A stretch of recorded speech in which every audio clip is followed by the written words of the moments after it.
ఆవిడ అలా అరుస్తుండేసరికి మెట్ల మీద ముందు కాళ్ళు పెట్టి నిల్చున్న ముసలి రాక్షసుడు మరో 2 మెట్లు పైకెక్కి రంకెలు ఎక్కువ చేయని ఆరంభించాడు. ఆ అరుపుల్ని మిగతా డొక్కు సైన్యం అందుకుంది. రంకెలు, అంబాకారాలు, ఓంకారాల్లా చెలరేగాయి. లచ్చయ్యమ్మ జాలు దగ్గర నిలబడి చేతులు జాస్తూ గుండెలు బాదుకుంటూ, నా రాజుగోడు, నా బిడ్డ, నాను పోల్చలేపోన్నాను, ఆడే పోల్చినాడు, నానెళ్ళాలా, నా బిడ్డ కాడికి నానెళ్ళాలా, నన్నొగ్గండర్రో, నన్నొగ్గండి అని అరిచి అరిచి అలా అరుస్తూనే జాలు దగ్గర నుంచి మాయమైంది. ఆవిడ మాయమైన మేడ మించి ఆవిడ అరుపులు వినిపిస్తూనే ఉన్నాయి. అవి అలాగా కిందకి మెట్ల గది దగ్గరికి వచ్చాయి. మెట్ల గది తలుపులు ఆ అరుపులతో పాటు దబదబలాడడం మొదలెట్టాయి. జాలు దగ్గర నుంచి లచ్చయ్యమ్మ మాయమవడంతో మెట్ల మీద నిల్చున్న వృద్ధ రాక్షసుడు చప్టా ఎక్కేశాడు. ఆవిడ అరుపుల శబ్దం వింటున్నాడే కానీ వాడికి ఆ శబ్దం ఏ వైపు నుంచి వస్తోందో తెలియక చెవులు రిక్కించి మొండి తోక ఎత్తి బంతుల్లాంటి గుడ్లతో బీభత్సంగా చూస్తూ బుసలు కొడుతూ చప్టా మీద వరండాలోనూ అటూ ఇటూ పరిగెట్టనారంభించాడు. అలా పరిగెడుతూ వాడు అంబని పిలుస్తూనే ఉన్నాడు. నన్నొగ్గాల, నన్నొగ్గాల అని లచ్చయ్యమ్మ కేకలు వేస్తోంది. తలుపులు విరిచేయడానికి సిద్ధంగా అవుతోంది. ఇంటి కొమ్మ రాక్షసుడు బుసలు కొడుతూ హడావిడిగా తిరుగుతున్నాడు. వాణ్ణి కిందకి తోలడానికి 2 నౌకర్లు కర్రలు పట్టుకొచ్చి చెప్టా మీదకి ఎక్కారు. కానీ ఒంటి కొమ్మవాడు లొంగలేదు. అందుమీదట వాళ్ళు వాణ్ణి కొట్టారు. వాళ్ళ గో సంరక్షణ కార్యక్రమం పరిస్థితుల్ని బట్టి గోశిక్షణ కార్యక్రమం కింద మారగా 4 దెబ్బలు పడ్డాక మాత్రం వాళ్ళు తమని గోవు నుంచి సంరక్షించుకునే కార్యక్రమంలో పడి చప్టా మించి కిందకి దూకిపోవలసి వచ్చింది. అంతలో జనంలోంచి కేకలు, లచ్చమ్మ నొగ్గాల, లచ్చయ్యమ్మ నొగ్గాల, ఇదేటి ఒగ్గారు మేడా లేక సెంట్రల్ జైలా, లచ్చమ్మ నొగ్గాల, తల్లి మాలచ్చి నొగ్గాల, ఏటి దుర్మార్గం రెండహే. చూస్తుండగా 10 మంది ఆ చెట్ల కింద నుంచి చప్టా వైపు బయలుదేరారు. పశువుల్ని తోసుకొని తప్పించుకుని చుట్టూ తిరిగి వాళ్లలో 5 మంది చప్టా ఎక్కారు. దక్షిణం వైపు నుంచి ఎక్కి చప్టా మీదకి వాళ్ళు ఎక్కగానే ప్రభుదాసు మరో 4 వాళ్ళని అడ్డుకున్నారు. నేను చప్టాకి ఉత్తరపు భాగం వైపు జరిగి అక్కడి నుంచి అంతా చూస్తున్నాను. యుద్ధం అంటే భయం వేస్తుంది. కానీ రంగం మధ్యకి దిగిపోయాక లేదా ఉండిపోయాక మాత్రం భయం గురించి మనం మర్చిపోతాం. పశువుల్ని చూడ్డానికే భయపడ్డవాణ్ణి. యుద్ధం ఆరంభం అయ్యాక మాత్రం అక్కడి నుంచి వెళ్ళలేకపోయాను. చప్టా ఎక్కిన 4-5గురిలోనూ సత్యమూర్తిగాడు ముందున్నాడు. వాడి వెనకనే గోదాసుడుగాడున్నాడు. వాళ్ళు లచ్చయ్యమ్మ మనుషులు, రాస్కెల్స్ అనిపించింది నాకు. ఆ సమయంలో సత్యమూర్తిగాడిని చంపేద్దాం అని నాకెప్పుడూ అనిపించింది. కానీ ఆ సమయంలో ఆ గోదాసుడిని నాకు నరికి నరికి ఉప్పు కారం జల్లి మళ్ళీ నరికి నరికి చంపాలనిపించింది. వాణ్ణి తలుచుకుంటే నాకు ఇప్పటికీ అలానే అనిపిస్తుంది.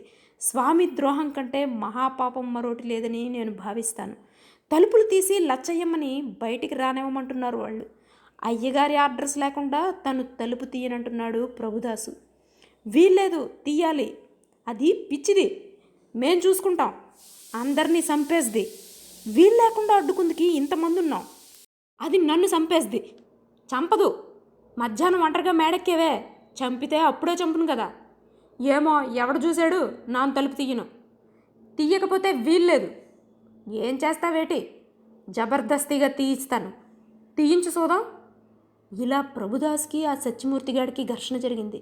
తలుపుల్ని జబర్దస్తిగా తీయించుతానన్న సత్యమూర్తిగాడి మాటకి మా ప్రభుదాసు ఎలా తీయిస్తావో తీయించు చూద్దాం అని ఛాలెంజ్ చేసేసరికి సత్యమూర్తిగాడు మా ప్రభుదాసు చొక్కా పట్టుకున్నాడు. పట్టుకోవడం, నేలకి తోసేయడం ఒక్కసారే జరిగిపోయాయి. మిగతా 3 నౌకర్లు అక్కడి నుంచి కదలబోయారు. అంతలో అక్కడికి చేరిన మరి 15 మంది వాళ్ళని కదిలితే తంతామన్నారు. నాకు యువతల ఒళ్ళు ఉడికిపోతోంది. అంతలో ఎవరూ ఊహించిన విషయం ఒకటి జరిగింది. అది జరుగుతుందంటే నా కళ్ళని నేనే నమ్మలేకపోయాను.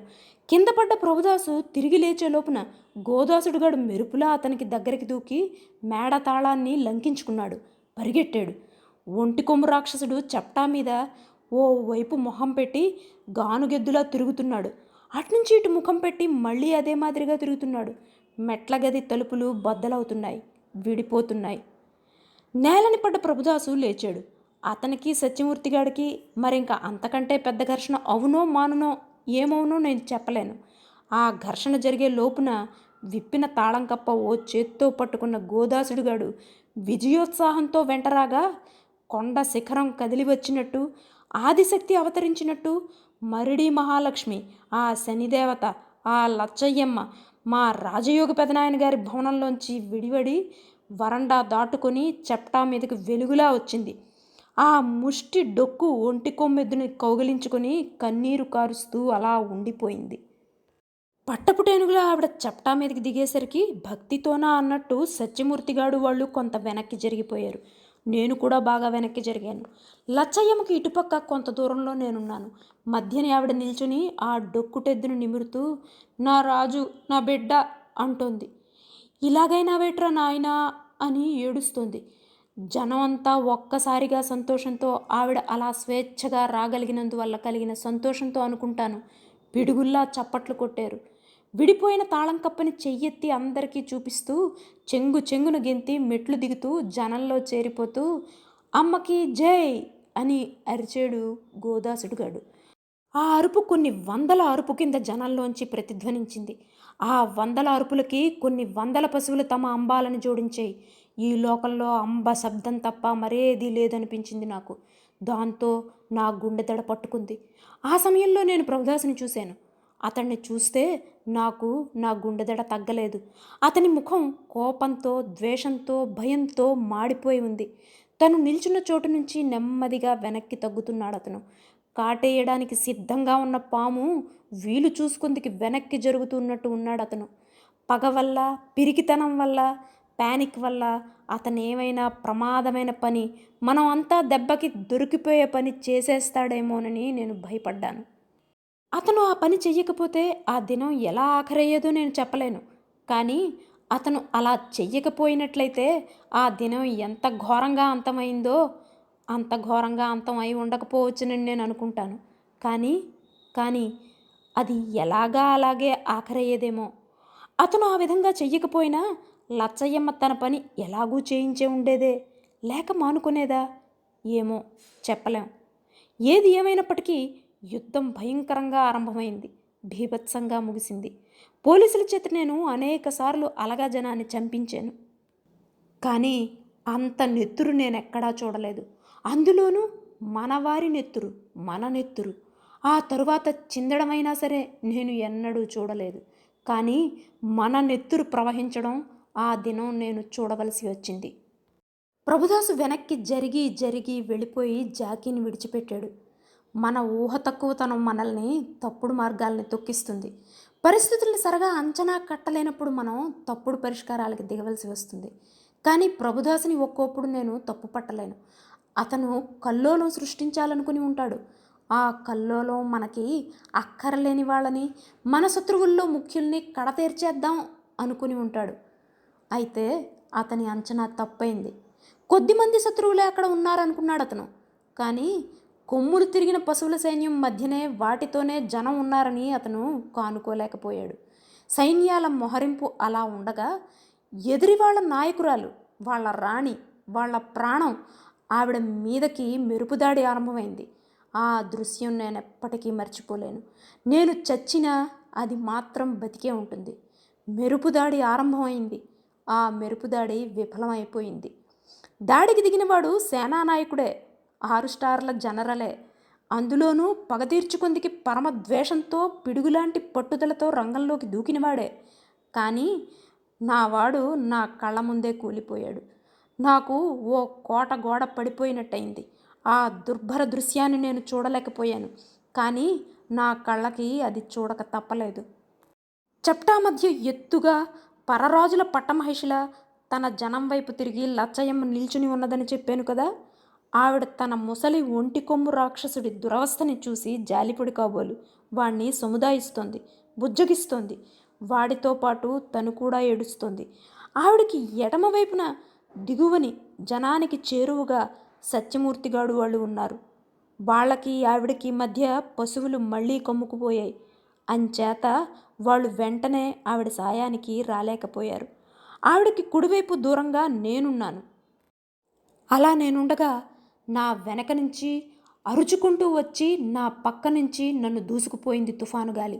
ఆ జాకీ మెరుపులా దూకింది. పిడుగులా మురిగింది. యమ కింకరుల్లా దాటింది. టార్పిడోలా పరిగెట్టింది. ఆ జాకీ ఆవిడ్ని చంపేసిపోను, చీరేసిపోను, నెత్తురు తాగేసిపోను, జనం అడ్డుకొందికి సమయం ఉండకపోను. అయితే జనం అడ్డుకొందికి సమయమూ లేకపోయింది, అవసరమూ లేకపోయింది. ఏం జరుగుతుందో నేను గ్రహించుకునే లోపల ఒంటి కొమ్ము రాక్షసుడు మా జాకీని, మన జాకీని మెట్ల మించి కిందకి పొడిచి విసిరేశాడు. విసిరేసి లచ్చయ్యమ్మకి ఎడమవైపు భయంకరంగా అరిచి నిల్చున్నాడు. లచ్చయ్యమ్మ బెదిరిపోకుండా భీకరంగా, నిర్భయంగా, నిశ్చలంగా నిలబడింది. జాకీ చప్టా మించి మెట్ల మించి కిందకి నేల మీదకి దొర్లుకుపోయి లిప్తకాలంలో పక్కనున్న పిశాచాలకి దొరికిపోకుండా లిప్తకాలంలో సర్దుకుంది. లేచింది. 5-6 మెట్లు ఉరుకుతూ ఎక్కింది. అక్కడి నుంచి కంచుడేగా ఎగిరిందా అన్నట్లు లచ్చయ్యమ్మ కంఠం మీదకి ఎగిరింది. అంతే. నేను పరమానందాశ్చర్య సంభ్రమాలతో కొడదామనుకున్న చప్పట్లు పుట్టకుండానే చచ్చాయి. నా ఆరో ప్రాణం మన జాకీ ఎగిరిపోయింది. ఎలా జరిగిందో చెప్పాలంటే నేను చెప్పినంతసేపు అది జరగలేదు.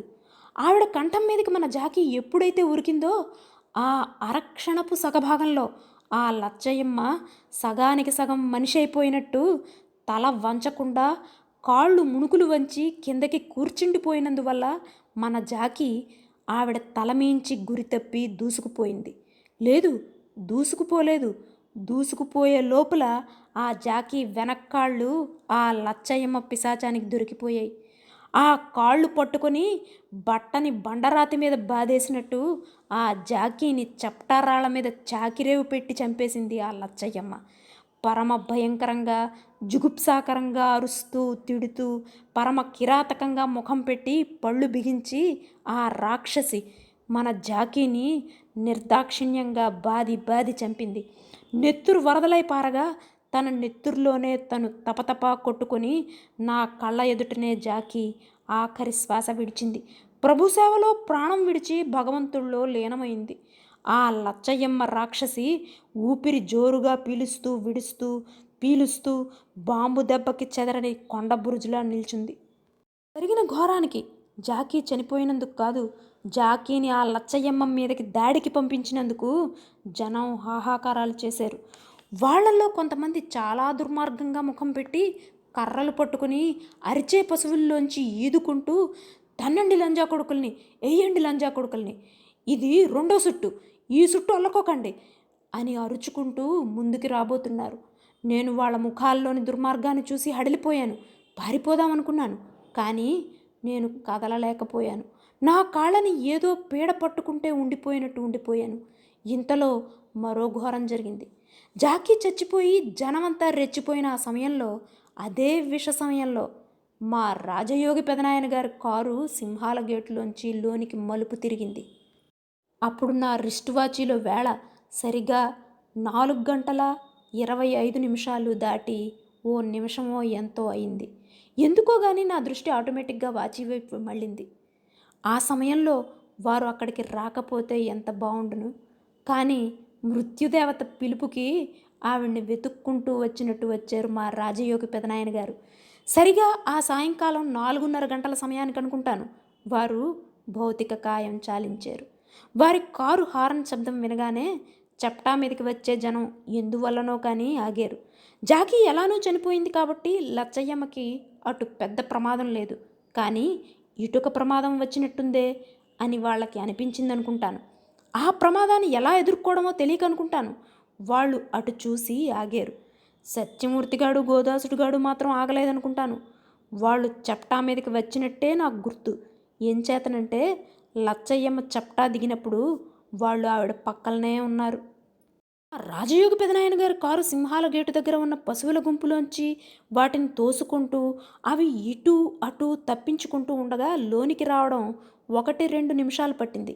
కారు లోనికి రాగానే వెనకని విడిపోయిన పశువులు కారు వెనక మళ్ళీ కలిసిపోయి వెనక దారి బందు చేశాయి. పద్మవ్యూహంలో అభిమన్యుడు దొరికిపోయినట్టు వారు గోవ్యూహంలో చిక్కుకుపోయారు. గేటుకి చప్టాకి మధ్య సగం దూరంలో కారు ఆగింది. ముందున్న పశువులు కొంచెం కొంచెంగా దారి ఇచ్చాయి. అక్కడికి వచ్చాక చప్టా మీద నిల్చున్న లచ్చయ్యమ్మని, ఆ ఒంటి కొమ్ము రాక్షసుణ్ణి వారు అప్పుడు గమనించి ఉంటారు. ఏం జరిగినది వారికి బోధపడి ఉండదు. వారు కారు తలుపు తీసుకుని బయటకు దిగారు. వారు ఆ సమయంలో యోగి వేషంలోనే ఉన్నప్పటికీ నా కంటికి చక్రవర్తిలాగే కనిపించారు. వారు పసుపుపచ్చ సిల్కు జుబ్బా తొడుక్కుని తెల్లని పట్టులుంగి కట్టుకుని ఉన్నారు. నడుంకి ఎర్రని పటకా కట్టారు. జుట్టుముడి కనిపించకుండా వారెందుకో గాని ఆ దినం పసుపు రంగు పాగా వంకగా విసురుగా దాని చివురు తురాయిలా లేవగా ఓ పచ్చ సిల్కు పాగా కట్టారు. వారి మెళ్ళో ఓ బంగారు గొలుసు, ఓ రుద్రాక్షమాల రెండూ ఉన్నాయి. బంగారు గొలుసు వజ్రాల హారంలా వెలుగుతోంది. రుద్రాక్షమాల నల్ల బంగారంలా మెరుస్తోంది. వారి నుదుటి మధ్య అడ్డుగా పెట్టుకున్న గంధపు రేఖల మధ్య ఎరుపు కలిసిన నలుపు బొట్టు వారి బంగారు ఛాయని ఇంకా ఎక్కువ స్పష్టంగా కనబరుస్తోంది. వారి వెండిగడ్డం వజ్రాల పొడిని మెరుపు దూదిగా మార్చినట్టు మిలమిలా మెరుస్తోంది. వారు ఆ సమయంలో సీతాదేవి సౌందర్యానికి అచ్చెరువంది చిత్రంలా ఉండిపోయిన యతీశ్వరుల్లా ఉన్నారు. ఆ సమయంలో వారు ముచ్చట కోసం మాయవేషం వేసిన చక్రవర్తిలా, ఆరుగురు చక్రవర్తుల్ని ఏకం చేసిన ఒకే ఒక చక్రవర్తిలా చండ ప్రచండంగా దివ్య తేజస్సుతో ప్రజ్వరిల్లారు.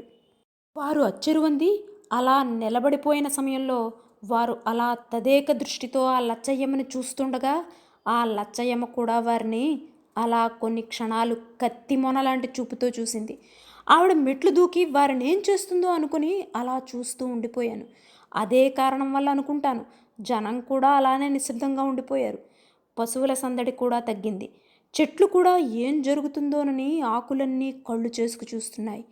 ఆ సమయంలో ఆవిడ కొండ మీద కంచుగంట అందరికీ వినిపించినట్టు అందరికీ వినిపించేలా సుస్పష్టంగా ఆ ఒంటి కొమ్ము రాక్షసుణ్ణి నాయనా నా రాజు అని పిలిచి తన కుడి చేతిని 5 మొనల శూలంగా ముందుకు జాచి ఆ ఒంటి కొమ్ము రాక్షసుడికి మా రాజయోగి పెదనాయన గారిని చూపిస్తూ, నాయనా నా బిడ్డ నా రాజు అడుగో ఆడే ఆడే ఆడే మన బతుకులు నాశనం చేసినోడు అడుగో చూడు చూడు ఆడే ఆడే మరింకా చూస్తావెట్రా ఎల్రా ఎల్రా ఆడే ఆడే అని ఆ రాక్షసి అరిచిన అరుపులకి నా చెవుల చిగుళ్ళు వజవజ వణికాయి.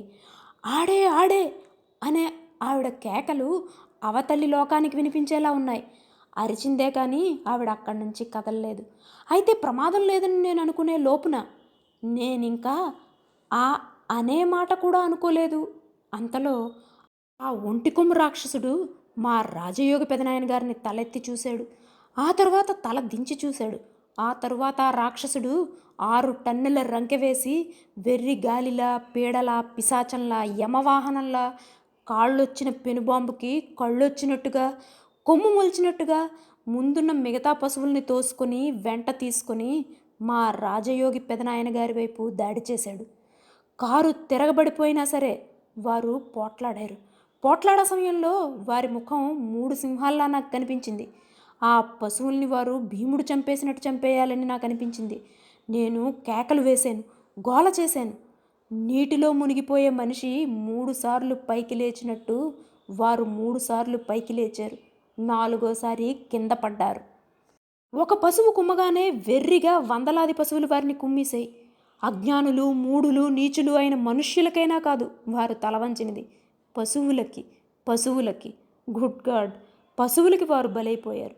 ఏ గోవులకైతే కన్నెలు తగిలించి బంధాలు బిగించి ఏ గోవులనైతే మనం మన పర్మనెంట్ బందీలుగా ఉంచుకోవాలనుకున్నారో ఆ గోవులకే వారు ఎరైపోయారు. మనం కట్టిపడేసి ఉంచాల్సిన జీవాల కట్టు తప్పిన విజృంభణకే వారు దొరికిపోయారు. జీవితంలో మన జీవన ధర్మం ఏమిటో వారు మనకు చెప్పడమే కాదు, మన జీవన ధర్మాన్ని మనం సరిగా కాపాడుకొని నిలబెట్టుకోలేకపోతే ఏం జరుగుతుందో కూడా వారు వారి నెత్తుటి వరద ద్వారా మనకి తెలియజేశారు. సమయం సాయంత్రం సరిగా 4:30.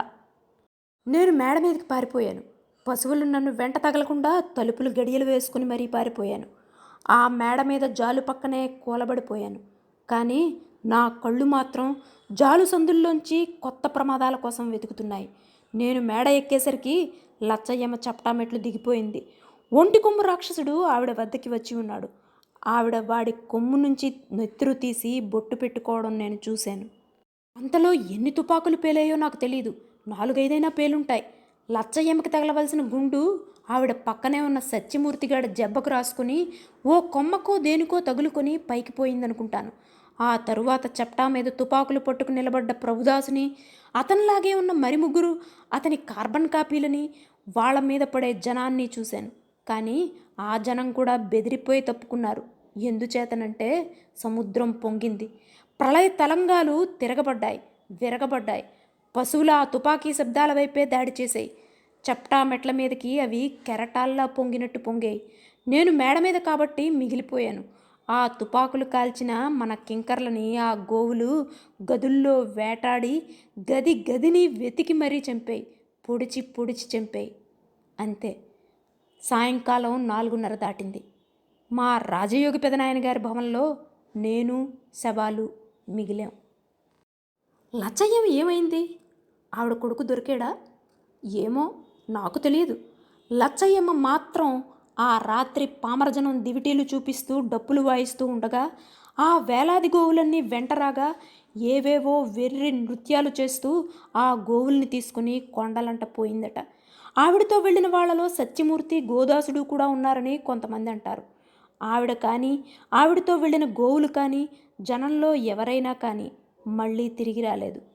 పామరజనం ఏం చెప్తారంటే, లచ్చయ్యమ్మ కొండల్లో కూర్చుని ఎందుకోసమో ఘోరమైన తపస్సు చేస్తోందని, ఆ తపస్సు ముగిసాక ఆవిడ తన గోగణాల్ని, తన కొడుకుని వెంటేసుకు వస్తుందని, వచ్చి ఇక్కడ గో సామ్రాజ్యం స్థాపించి పేదవారందరికీ సుఖశాంతులు ప్రసాదిస్తుందని, అప్పుడు మంచివారే మిగులుతారని, వర్ధిల్లుతారని, అంటే మనం మిగలమని, మరణం మనకి తథ్యమని పామరజనం చెప్తూ ఉంటారు. వాళ్ళ విశ్వాసాలు చాలా మూఢ విశ్వాసాలు కాబట్టి మనం వాటిని నమ్మకూడదనుకుంటాను. కానీ నాకు కూడా కొన్ని మూఢనమ్మకాలు ఉన్నాయి. ఆ నమ్మకాల్లో పామరజనం మాట కొట్టిపారేయడానికి వీల్లేదనేది ఒకటి. అందుచేతనే నేను తరచూ అంటుంటాను, గోవులు వస్తున్నాయి, జాగ్రత్త. ఇది రావిశాస్త్రి గారి గోవులు వస్తున్నాయి జాగ్రత్త కథ. కొన్ని కథలు చదివి ఎన్నాళ్ళైనా మర్చిపోలేం. ప్రతి వాక్యం గుర్తొస్తూ ఉంటుంది. చాలా కథలు, అందులో పాత్రలు కల్పితాలు కావచ్చు, కానీ నిజం అయితే బాగుండుననిపిస్తుంది. లచ్చయ్యమ్మ లాంటి వాళ్ళు ఒకవేళ నిజంగా ఉండనిస్తారా? ఉంటే బాగుండుననిపిస్తుంది. సంఘంలో పెద్ద మనుషులుగా చలామణి అయ్యే గోముఖ వ్యాఘ్రాలెన్నో, వారు కబళించిన గోమాతలెన్నో. కపట కాషాయాల వెనుక ఎన్ని క్రూరమైన కుతంత్రాలో కదా. కథ అంతా ఒక ఎత్తైతే రావిశాస్త్రి గారు వాడిన సిమిలీలు, అదే ఉపమానాలు, వ్యంగ్యం మరో ఎత్తు. కథని మొదటి నుంచి చివరి వరకు ఆపకుండా చదివిస్తాయి. దీనిని మీకు వినిపించడంలో ఎంతవరకు సఫలం అయ్యానో తెలియదు. కొన్ని చోట్ల చదవడంలో తప్పులు కూడా జరుగుండొచ్చు. నా వరకు నేను ప్రయత్నం చేయగలిశాను. మొత్తం కథ ఒకేసారి వినాలనుకుంటే అది లభ్యమవుతుంది. విని మీ అభిప్రాయాలు తెలియజేయండి. సెలవు.